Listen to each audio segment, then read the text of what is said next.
सलाम साथियों, हिन वक्त सिंध जे 12 ज़िलनि में सिलेक्ट प्रोजेक्ट यानी Sindh early learning enhancement through classroom transformation जे तहत सिंधी ॿोलीअ जी सिख्या जो हिकिड़ो जदीद तरीक़ेकार राइज थी रहियो आहे, जंहिंमें master trainers, guide teachers, subject coordinators ऐं सब्जेक्ट टीचर्स ताईं जी हिकिड़ी डिघी चैन आहे जेका पंहिंजो किरदार अदा करे रही आहे। हिन प्रोजेक्ट जा ॿिया बि जाम सारा पहलू आहिनि, पर पाण हिन सिंधी ॿोलीअ जी सिख्या जे उन बुनियादी पहलू बाबति अॼु ॻाल्हाईंदासीं जंहिं में बहैसियत मास्टर ट्रेनर जे मूं इहा ॻाल्हि महसूस कई आहे त हिन डिघी चैन में सभ खां अहम आहे सब्जेक्ट टीचर जेको ॿार खे पढ़ाईंदो ऐं उन्हनि सब्जेक्ट टीचर्स के तमामु घणी परेशानी आहे। उहे सम्झी न पिया सघनि त हू जेको रवायती तरीक़ो हो उन खां हीअ तरीक़ो कीअं मुख़्तलिफ़ आहे। ठीकु आहे, हीअ वीडियो प्राइमरी टीचर्स जे लाइ तमामु अहम आहे, न रुगो 12 ज़िलनि में पर पूरी सिंध जा जेके भी ज़िला आहिनि उन्हनि जा प्राइमरी टीचर्स ध्यानु कनि त जीअं ही हिकिड़ो नओं ऐं जदीद तरीक़ो जेको नओं दुनिया में त कोन्हे पर पाण वटि शयूं देर सां पहुचनि थियूं, पर बहरहाल हिन खे अपनाइनि। ठीकु आहे, जेको राइज तरीक़ेकार आहे रवायती उन बाबति आउं घणो न ॻाल्हाईंदुसि, छो त जेसिताईं मूं पढ़ियो आहे तव्हां बि पढ़ियो हूंदो।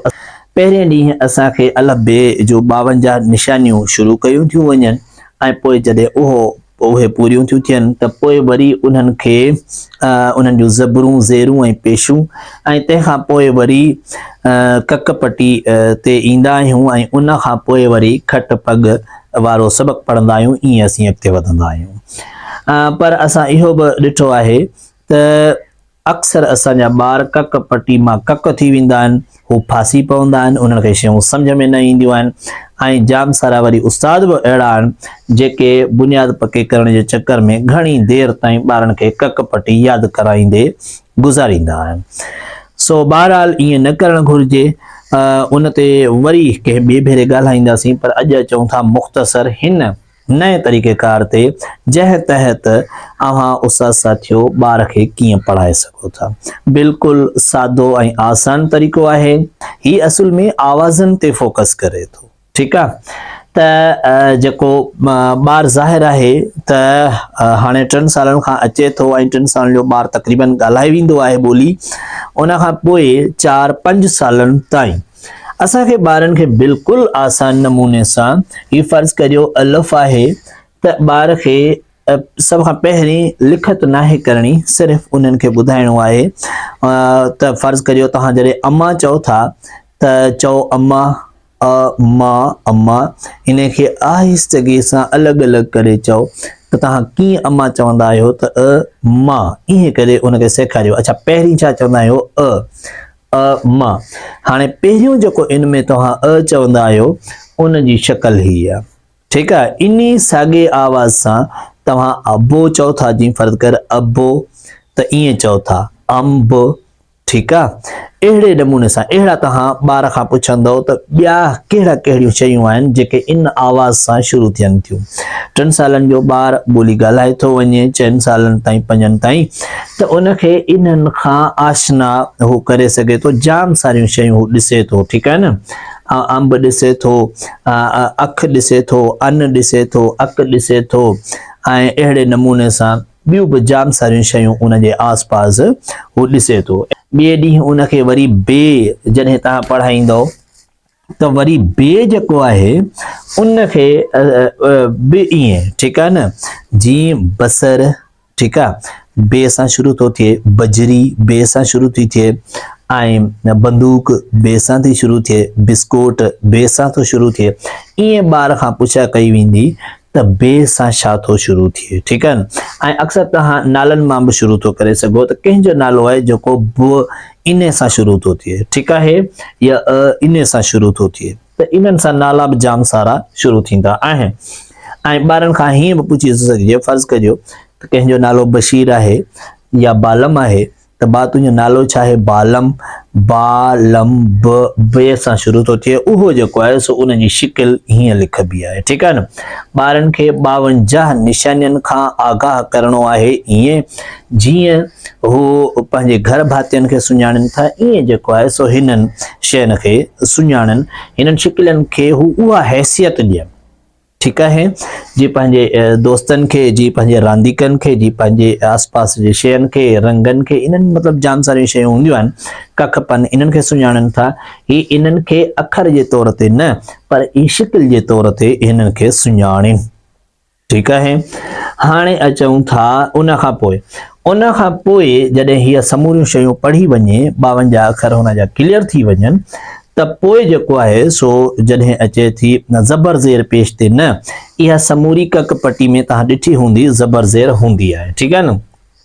पोइ तव्हां अचो कक पटीअ ते कक पटी में तव्हां छा कंदव त असां वटि मोस्टली जेको ॿारणे में ॾिनल आहे असांजा उस्ताद इहा सॼी कक पटी पढ़ाईंदा आहिनि या त वरी अहिड़ा असांजा सीनियर्स बि आहिनि जेके अलॻि बि जूं 52 निशानियूं आहिनि उन्हनि सभिनी जी कक पटी पढ़ाईंदा आहिनि ठीकु आहे न अञा वरी सीनियर जेके आहिनि उहे नून वारी बि पढ़ाईंदा आहिनि ठीकु आहे पर मुख़्तसर इहो त सिलेक्ट प्रोजेक्ट या नई पढ़णी जे तहत सॼी कक पटी न पढ़ायो ठीकु आहे उन में आसान तरीक़ो आहे पहिरियों ई जेका आहे सा पढ़ायो सॉरी हितां खां शुरू करियां त जीअं पूरा पइजी वञनि आ ए ई उ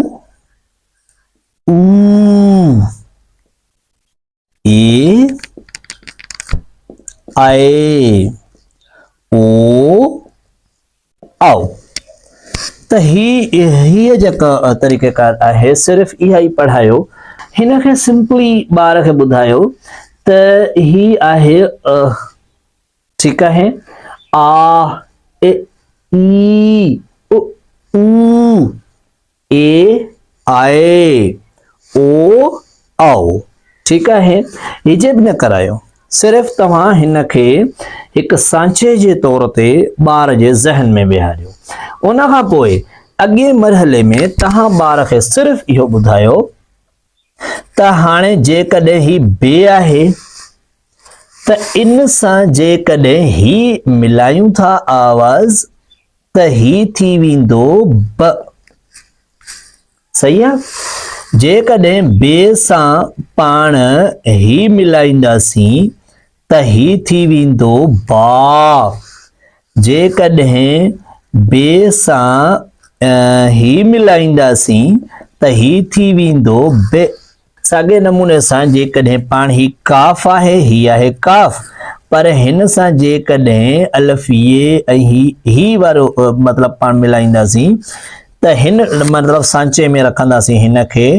त ही थी वेंदो की ही फ़र्ज़ करियो आहे जीम पर जेकॾहिं हिन खे इन सांचे में रखंदासीं त ही थी वेंदो जु अहिड़े ई नमूने सां फ़र्ज़ करियो लाम आहे इन खे हिन सांचे में रखंदासीं त ही थी वेंदो लू ठीकु आहे ल ऊ लू ज जु क ई की ईअं इन नमूने सां असांखे हीअ समूरा जेके आहिनि से क्लियर करणा पवंदा हिन में हिजे कराइण जी का ज़रूरत न आहे तव्हां आसानी सां हिन नमूने सां कढे ॿार खे हिन नमूने सां तव्हां सम्झाईंदव ठीकु आहे त पोइ तव्हां आसानी सां उन खे पढ़ाए सघो था जीअं फ़र्ज़ करियो हाणे जेको ॿाराणो ठहियल बि आहे उहो बि हिन ई तरतीब सां ठहियल अथव त पोइ ही ॾिसो ख ऐं ट ठीकु आहे न जी फ़र्ज़ करियो हाणे ख ऐं सॉरी ख पोइ वरी हिन सां पोइ वरी ट ऐं उन सां ऐं ही थी वेंदो तव्हांजो ख ट ठीकु आहे ॿाराणे जो ॿियो सबक़ु आहे ही फ़र्ज़ करियो हिन सां आहे मंद वारो हीअ ॾिनल ठीकु आहे न आ यानी आ पोइ वरी न ना आ न आ ना ही थी वेंदो आ न। अहिड़े ई नमूने सां जेकॾहिं टियों सबक पाण ॾिसूं त उहो आहे छ छ ई, ठीकु आहे, वरी त ई, त ही थी वेंदो छ त। अहिड़े ई नमूने सां ई, त हाणे ॾिसो ही आहे सीन, ही आहे ई यानी सी। साॻे नमूने सां ट ऐं ई, त ही थी वेंदो सी टी। हाणे हीअं तव्हां ॿारणे खे बि ॾिसंदव त फेवा ज़बर फ़ौ जीम ज़बर ज फ़ौज, त हीअ 10 जेके आहिनि से तव्हांजा सबक बिल्कुलु इन ई तर्ज़ सां तव्हां पढ़ाए सघो था। ठीकु आहे, ॿार खे सिर्फ़ ही हिकिड़े कालिब जे तौर ते, हिकिड़े सांचे जे तौर ते उनखे सम्झायो ऐं उन खां पोइ उनखे ही अलॻि अलॻि करे सम्झायो। ठीकु आहे, ऐं हर अखर उन में रखी ऐं हर सांचे में रखण सां छा थींदो, ठीकु आहे न, उनजो आवाज़ कहिड़ो निकिरंदो, त हुनखे ईअं अहिड़े ई नमूने सां हीअ जेको आहे सो तव्हां करे सघो था। हाणे ॿार तव्हांजो आसानीअ सां पढ़ी वेंदो। ही आहे नओं तरीक़ो। उन खां पोइ जेका हिकिड़ी ॻाल्हि ॿी आहे अहम करणु थो चाहे, हा सा इहा त उस्ताद जेके आहिनि उन्हनि जे लाइ हिकिड़ी ॻाल्हि सम्झणु ज़रूरी आहे। ठीकु आहे, हाणे उस्ताद खे सम्झणो पवंदो त ही ॿोली जेका आहे उन में उहा असां ठहंदी आहे, उनजो जेको आवाज़ या पद ठहंदो आहे सो ॿिनि सोतनि सां ठहंदो आहे। ठीकु आहे न, उहे 2 सोत कहिड़ा हूंदा आहिनि, हिकिड़ो हूंदो आहे व्यंजन ऐं ॿियो हूंदो आहे सुर। ओ ही शर लिखी ॾियो, माफ़ कजो, ही थियो सुर। हिकिड़ो व्यंजन, ॿियो सुर। इहे 2 सोत आहिनि जेके मिली हिकिड़ो पद या आवाज़ ठाहींदा आहिनि। सोत जीअं फर्ज़ करियो हिननि खे कॉन्सोनेंट, हिननि खे वाविल बि चई थो सघिजे। ठीकु आहे, जीअं फर्ज़ करियो ही आहे ख, ही आहे हिकिड़े सोत खे अलॻि करण जे लाइ ही 2 लकीरूं ईंदा आहिनि। ठीकु आहे न, ख ऐं वाधू अ त ही जेको आहे सो थी वियो ख। इहो छा थी वियो, इहो थी वियो हिकिड़ो, ही बि हिकु सोत आहे, ही बि हिकिड़ो सोत आहे, इन्हनि मां ठहियो हिकिड़ो पद। उहो कहिड़ो ठहियो, उहो ठहियो ख। ठीकु आहे, साॻे ई नमूने सां जेको आहे सो ही अथव व्यंजन ऐं ही आहे सुर। ठीकु, अचूं था जेकॾहिं ॿियो वरी ही ॾिसो ट, ओ सॉरी ज़बर ॾिबी कोन, ही ट ऐं उन सां गॾु जेको आहे सो आहे अ, ॿियो इन सां ठहंदो ट। ठीकु आहे, ऐं हिननि ॿिनि खे जॾहिं मिलाईंदासीं, 2 जेके पद या आवाज़ मिलाईंदासीं त हिकिड़ो लफ़्ज़ ठहंदो। फर्ज़ करियो ही सोत, ऐं तव्हांखे वरी ॿुधायां त फर्ज़ करियो ही आहे जीम, और अञा बि आसान ऐं तव्हांखे सम्झायां, फर्ज़ करियो सीन, मीम ऐं ॿियो जेको आहे सो रे वग़ैरह। ठीकु आहे, ही छा आहिनि, ही फर्ज़ करियो हर हिकु सोत हूंदो आहे। ठीकु आहे, ऐं उन्हनि जेको आहे सो जी हिननि खे ही आहे कोन, हिन जो आवाज़ नस। ठीकु आहे, स तॾहिं थींदो जॾहिं हिन सोत सां ॿियो सोत सुर वारो मिलंदो। ठीकु आहे, ही छा आहे, ही सोत हिकिड़ो आहे इन सां ॿियो सोत ज़बर हिननि मां को मिलंदो त पोइ इहो थींदो वरी पंहिंजो आवाज़ कढंदो। जेकॾहिं हिननि मां को बि सोत रखंदासीं, ही रखंदासीं, सुर आहिनि ही सॼा। ठीकु आहे, त हिननि सां ही ठाहींदो सी, हिन सां ठाहींदो सू, हिन सां से, त हीअ जेको आहे सो ईअं ठहंदो। मीम बि ईअं ठाहींदो, मौ। ठीकु आहे न, मो ईअं ठाहींदो, न त ही आहे साॻे नमूने सां ही आहे र। ठीकु आहे न, इन इहो हिकिड़ो सोत आहे, इन सां ॿियो सोत ही व्यंजन आहे, हिन सां को सुर मिलाईंदासीं त इहो हिकिड़ो आवाज़ या पद ठाहींदो। ही लॻाईंदासीं त कंदो रा, हिन में रखंदासीं कालिब में त थींदो रे, हिन सां री। इहे जेके आहिनि से हीअ हूंदा आहिनि सोत। ठीकु आहे, सोत जेके आहिनि से मिली छा ठाहींदा आहिनि, उहे ठाहींदा आहिनि पद। हाणे सोत पद ठाहींदा आहिनि, जीअं फर्ज़ करियो पद ही आहे स, ठीकु आहे न, या ही मा, या ही रो।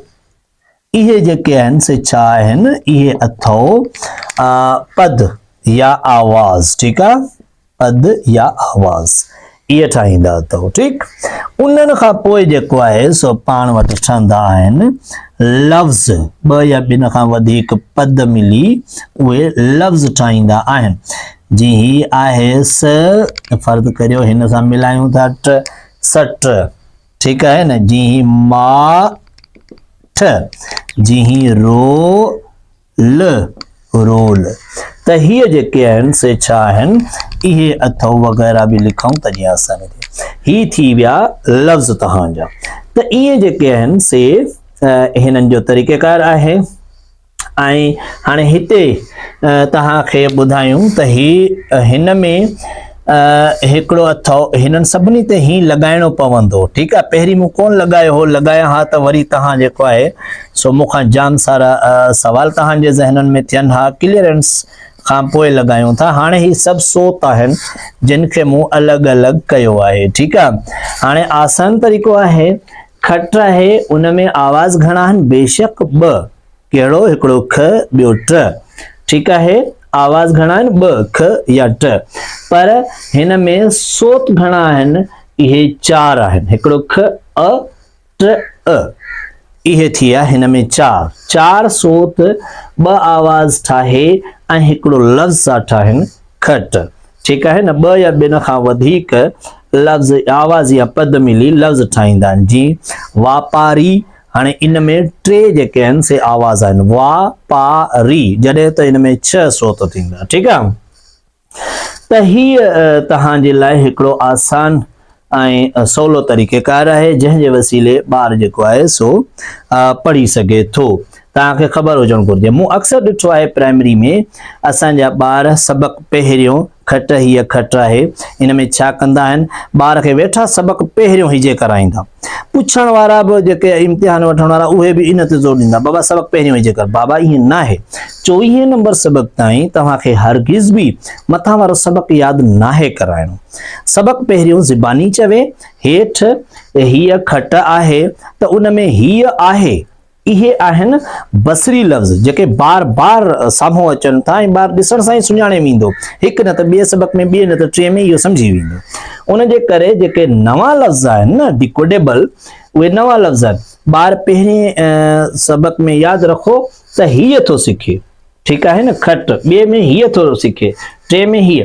त सुठो उस्ताद उहो आहे जेको सिर्फ़ु खट न पढ़ाए, पर खट, ॼट, हट, मस, कस, पन, इहे सभु मतिलबु जेके हिन जेको आहे सो सुर सां ठाहिनि था, उहे मुख़्तलिफ़ ॿार खे लफ़्ज़ बि उनखे ठाहिणु सेखारे। ठीकु आहे, त अहिड़े नमूने सां जेके हिन में नवां लफ़्ज़ हूंदा आहिनि विच में ख़ासि तौर ते या हेठि वारी लाइन में, उन्हनि ते ध्यानु करणु घुरिजे उस्ताद खे, न के हीअ आहे या हीअ आहिनि, इहे बसरी लफ़्ज़ इहे बार बार हलनि था, या मथे सबक़ टियों, इहो ज़रूरी कोन्हे त ॿार हिजे करे यादि करे, बल्कि हिजे जो कॉन्सेप्ट आहे ई कोन्हे। फोनिक्स जे वसीले हिन तरीक़े सां तव्हां ॿार खे पढ़ायो, यकीनन ॿार तव्हांखे सुठो नतीजो ॾींदो। हाणे हिकिड़ा 2 अहम सवाल आहिनि जेके मूं ॾिठो आहे त असांजे उस्तादनि जे ज़हननि में हलनि था। ठीकु आहे, से कहिड़ा आहिनि, हिकिड़ो इहो त भई असांजो ही इज़ाफ़ी कमु आहे, असां फासी असीं, असां ही केरु करे इज़ाफ़ी कमु, असां जेको आहे सो कीअं करियूं, असां वटि वक़्तु कोन्हे। बाबा ही तव्हां वटि इज़ाफ़ी वज़न न आहे। मुंहिंजो अर्ज़ु अथव त ही तरीक़े पढ़ण सां तव्हांजो वज़न वधंदो कोन, घटिबो तव्हां तां वज़न। ही ॿार जेकॾहिं सिखी वियो त उहो जल्दी में सिखी वठंदो। तव्हां जेको कक पटी ते हेतिरी मथा मारी करियो था इहा तव्हांखे करणी कोन पवंदी, हीअ बिल्कुलु आसान तरीक़ो अथव। ठीकु आहे, त ज़हन में रखो त हीअ आसान ॾांहुं वञो पिया, त मुश्किल में फाथल रहण जे बजाए बहितर आहे त आसानी ॾांहुं अचो। ॿिए नंबर ते त असांजा उस्ताद इहो बि चवंदा आहिनि त बाबा इहो असांजा आबा ॾाॾा हीअं पढ़ी विया या असां पढ़ाइण वारो उस्ताद त हुन ई तरीक़े सां पढ़ाए थो ऐं त पोइ वरी हीउ तरीक़ो छो सिखूं।